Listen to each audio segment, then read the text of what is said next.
ኢትዮጵያ ትብሎ ዘላ ሕዚ ንዓና እንተጋሩ ጥራሕተ ይኮነ ከም ትርእይዎ ዘለኹም እዚኡ ቀዳማይ እውን ነቕሪበልኩም ነይረ ጀነራል እዚዩ ሌትናንት ጀነራል ዘውድ በላይ እዩ ዝበሃል ኣምሓራይ እዩ ማእኸላይ እዚ ዝመርሕ ማእኸላይ እዚ ንኦነግ ንናይ ሸኔ ዝብልዎ ንሶም ንኦላ ታርጌት ዝገበረ ቃልሲ ዘካይድ ዘሎ ኦላ ፈሪሲ ይብለና ኣሎ ሰብኣይ ዝሕዚ ትርእይዎ ኣለኹም እዙ ትማእኸላይ እዚ ማለት እዩ የሸኔን የሽብር ቡድን ተከታትሎ በመደምሰስ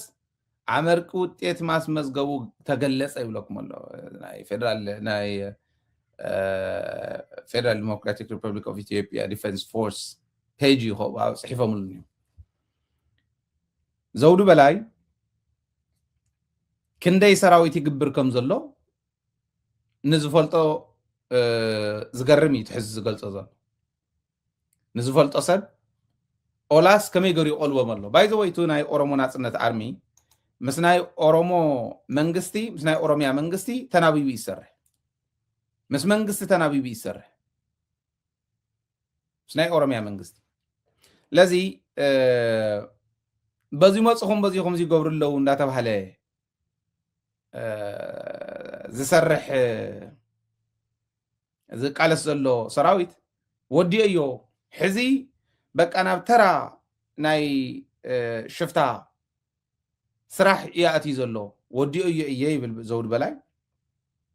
ደጊሙ ከተማታት ከም ዘይቆጻጸር እውን ገይሮ እየ ይብለና ሕዚ ኢንዳይሬክትሊ ከተማታት ተቆጻጺሩ ከም ዝነበረ እንዲ ዝነግረና ዘሎ ግን ሕዚውን ተቆጻጺሩ እዩ ዘሎ ባዕሎም ይኣምኑ ኣለዉ ከተማ ተቆጻጺሩ ከም ዝነበረ ክንደይ ናይ ዝኣክል ሓይሊ ከም ዘለዎ ባይዘወይ ግን እዚዩ ሰብ ይእመኖ ይእመኖ ብዘየግድስ ማለት ርኢኻ ንምእማን ብዘጸግም መንገዲ እዮም ጭፍጭፍዎም ዘሎ ክንደይ ናይ ዝኣክል ይወድቕ ከም ዘሎ ናይ ኢትዮጵያ ሰራዊት ይገርም እዩ ከምኡ ገይሮም እንዳወድእዎ እንዳለሓስዎ እንዳሃለው እዩ ከምዚ ዝቕልሉልና ዘለው ግን ኢትዮጵያውያን ትምህርቲ እንተኾኖም ኢለ የቕሪበዮ ካብኡ ናይ ጅቡትን ኢትዮጵያን ኣብ መንጎ ጅቡትን ኢትዮጵያን ተፈጢሩ ዘሎ ምሰሓብ ሕዚ ሲሪየስ እንዳኾነ ይኸደሉ ምስ ሶማልያ ጥራሕ ኣይኮነን ምስ ጅቡቲ እውን ትበኣሰላ ኢትዮጵያ ማለት እዩ ኢትዮጵያ ማይን መብራህትን ተቕርብ እያ ንጅቡቲ ማይ ካብ ሽንሊ ከባቢ ተቕርብ መብራህቲ እውን ከምኡ ተቕርብ ካብ ኩሉን ላዕሊ እቲ ፖርት ናይ ጅቡቲ ብናይ ኢትዮጵያ ናይ ሓይሊ መብራህቲ ቀረብ እዩ ዝሰርሕ ነይሩ ሕዚ እቲ ፖርት ብምልኡ ናይ ባዕሉ ናይ ኢነርጂ ሓይሊ ከልዎ ቀረብ ከልዎ ማለት እየ ተስማዕሚዖም ኣለዉ ምስ ናይ ግብፂ ናይ ትራንስፖርትን ኢነርጂን ሚኒስተር ናብ ጅቡቲ መፅዩ እዩ ከም ትርእይዎም ዘለኹም ዲስከስ ዝገብሩ ዘለዉ እዚ ጥራሕ ኣይኮነን ከምዚ ትርእይዎ ዘለኹም ናይ ሶላር ኢነርጂ ቀረብ ትርእይዎ ዘለኹም ሶላር ኢነርጂ ነቲ ፖርት ብሶላር ኢነርጂ ቀረብ ከቕርብሉ እዮም ተዘራሪቦም እዮም እቶም ናይ ሶላር ፕሌታት ትርእይዎም ኣለኹ ሶላር ኢነርጂ ክንደይ ናይ ዝኣክል ጠቃሚ ምዃኑ ቅድሚ ሕዚ እውን እንዳገለፅና ፀኒሕና ኢና ኣብ ትግራይ እውን ተወሰኑ ተመክሮ ክህቡ ዝኽእሉ ከባብታት ኣለዉ ክወሰደሎም ዝኽእሉ ንኣብነት ሸራሮ ኢለ እየ ዝሓለፍ ሸራሮ ብናይ ሶላር ኢነርጂ እያ ካብ ማይ ጉድጓድ ማይ ተውፅእ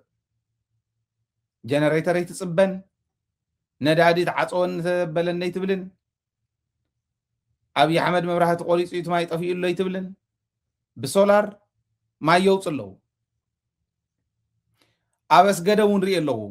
ተወሰነት ዋላ እንተኾነት ክንድቲ ናይ ሸራሮ ዋላ እንተዘይኮነት ኣበስገደ እውን ርኢ ኣለዉ ሕዚ ኣስገደ ኮነ ፅምብላ ኣድያቦ ታሕታይ ላዕላይ ሰየምቲ እውን ሓዊሱ እዚኣቶም ናይ ፀሓይ ኢነርጂ ናይ ፀሓይ ሓይሊ ሓያል እዩ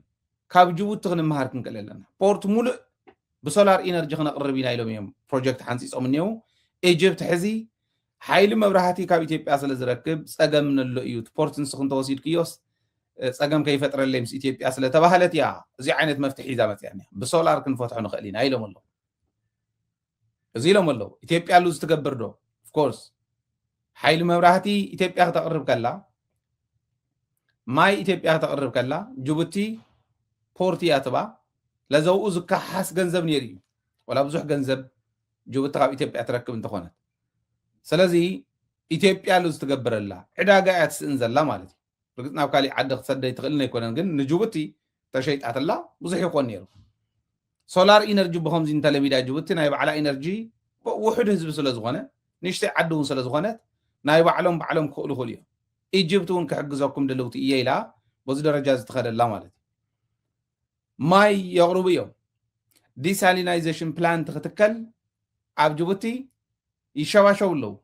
እንታይ እዩ ዝሕሰብ ዘሎ ኣብቲ ቀጠና ካብ ኢትዮጵያ ዕዳጋ ዝገብሩ ዝነበሩ ፖርተይ ንህብን ማለት ኣይኮነን ፖርት ክህዎም እዮም ናይ ማይን ናይ ኢነርጂን ቀረብ ግን ኣብ ናይ ባዕሎም ኣብ ዓርሶም ዲፐንደንት ክኾኑ እዮም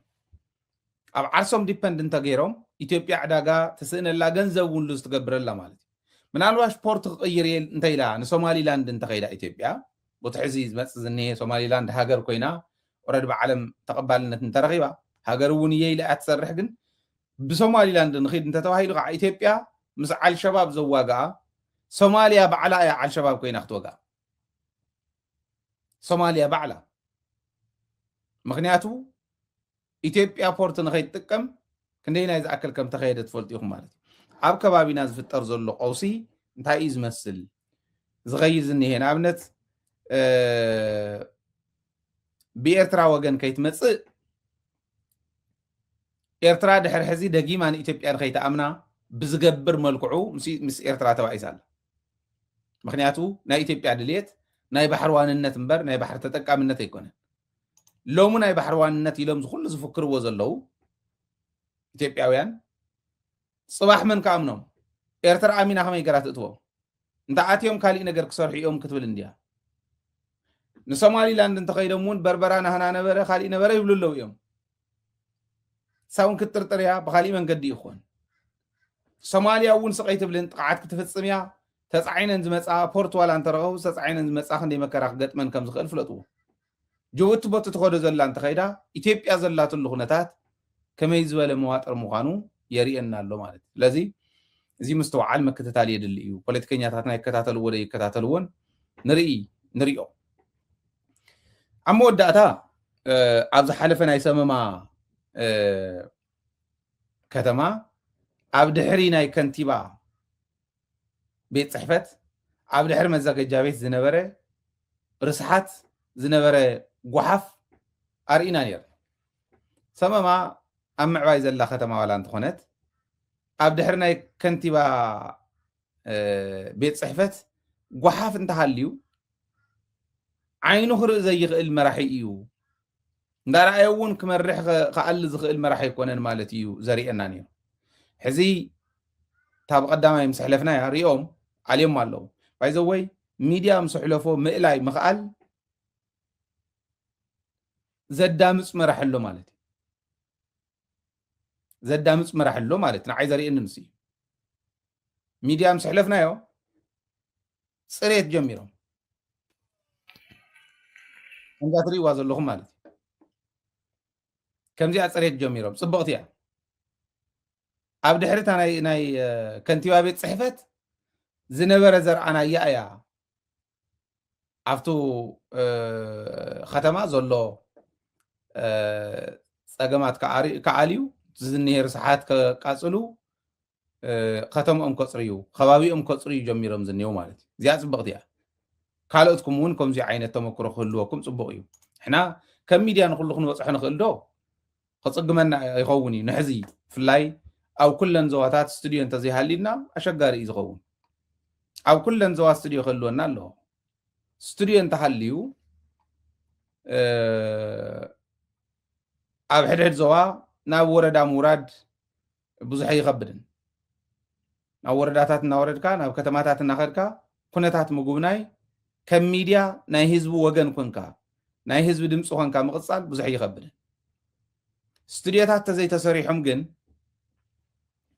ካብ መቐለ ኸይዱስ ንሰመማ ወይ ንዳባጉና ወይ ቦዚ ዋጃ كم يقدر يسرح خمس خال حسابه خلينا إذا أكل كبير مخان نعينا استديوهات كسر حلوهم كم ما يجون تقيدون واجاجن قلالها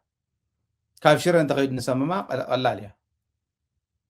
أوكي سلازي اليوم كنقبر لنا نسوتات كن موصينا ببخبابيو حنت استديو مسرح زخون تهزبي كواص يخلي كونتات كستخاخل اللو كاف زني هو خوص ايوتو ديليت نمبر نافت درجه نسو مسوص حنا استديوهات كسرح اليوم اقاطام خوينو نايشره حنت استديو ولا تخارينا كنسرح لنا كاميرا الناس حدا حونا إرتراوي ኣብ ሽረ ብደንብ ስለ ዝፈልጣ ኣብቲ ከባቢ ተዓቂቦ ስለ ዝነበርኩ ካብ ኤርትራ መፅአ እንድሕር ከምዚ ኣበልካ ኣነ ሳልሳይ ኢድ ክሽፍን ኢሉ ሸፊኑልና እዩ ክልተ ኢድ ይተርፋና እየን ነዚአን ክሽፍኑ ዝኽእሉ እንተሃልዮም እታ ካሜራ ገዚእና ሓደ ኤዲተርን ሓደ ካሜራማንን ሓደ ጋዜጠኛን ተቐሚጥና እንተነዓሰ ናይቱ ከተማ ናብ ካሊእ ምውፃእ እንተድልዩ እውን ከምዚ ዝበለ كورينا خولي ميديا خم داولا يسفح بحد جزء خمتنا تي ام اتش كله وصلنا مو حجزنا مو خمسة نصرح عيبلنا كم انت زغن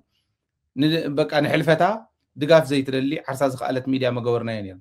حد شديش مليون بزينا يوتيوب بزينا عبالنت بزينا بخالي بمن قد زوهاب قريفنا تعتن ريزين ايفنت طرح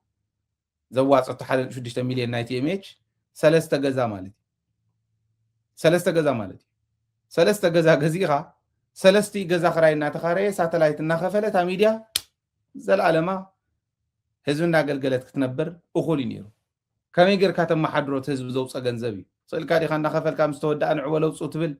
ويستهزب زبكا نترقمكا نتا استوديو نادلادلكا نايب على تكالات نهالو أخذ كيد مو دحر حزي عرسا خيلا لا تواهيلو خؤوج كومدي خاخ تقبر ناي مريحنات سلطيو زواص زي حلفو لذي كومون نقبر إينا نحنا تنزو مسعى خلن أو كوم نقرينا نوعلن كم زولة زلخو أقوحت قزلنا إينا نبلن برغن زبهاونا ونبلنا غنزب انت يبقومنا ون كوم غيرنا سلنوعلو إينا سكع حزي دادويت بهال تلفزيون نهزباننا تقالست حزنا نخد زلنامو حزوون كنقصل مئنتان دادويت حقزو زيانة عدية نيش تيز بهال حقز يلا تاتخلو وان تحقزكم أخلي زيانة عدينا وقاقن بانك أكاونتنا زي أخعا ناي أستراليا ناشنال أستراليان بانك ناي ناب أكاونتنا أو تحت قوفن لكم بايبال لكم ناي أوالنت فورمونا اللي تحتي أب ديسكريبشن تا سيمور تبل كليك تغيركم زرقح خلالكم يو أقول له لينكتات ناتن لينكتات كليك ناقوركم لدويت محقاز تخول يوخم زي العيدن بي عيدن ون أبزي أني واخم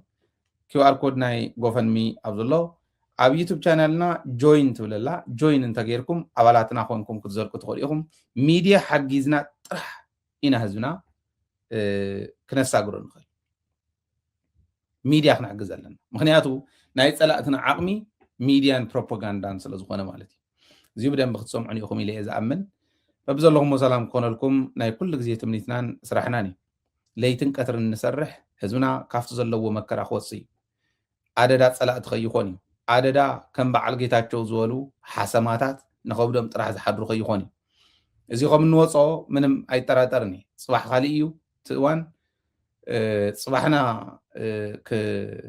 ክበርህ ብደንቢ ኣብቲ ዝደለናዮ ክንበፅሕ ብፅባሕ ኩልና ተደጋጊፍና ኢደይ ኢድ ካይልና ነታ ዘላ ፀገም ምፍታሕ ኣድላይ ብፍላይ መራሕቲ እንድሕር ዘይትኽእልዎ ልቆ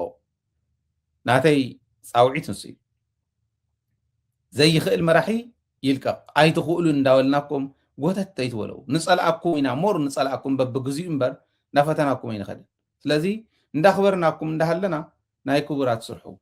تعدي تساجر عقم زلوا من حوا بهاليه حزون دقيمة سلام من لكم سلام من عوضكم كعم سجنا هذبنا أخوان سنايت مني تأيو نايليتن كثرن صرحنا ونيو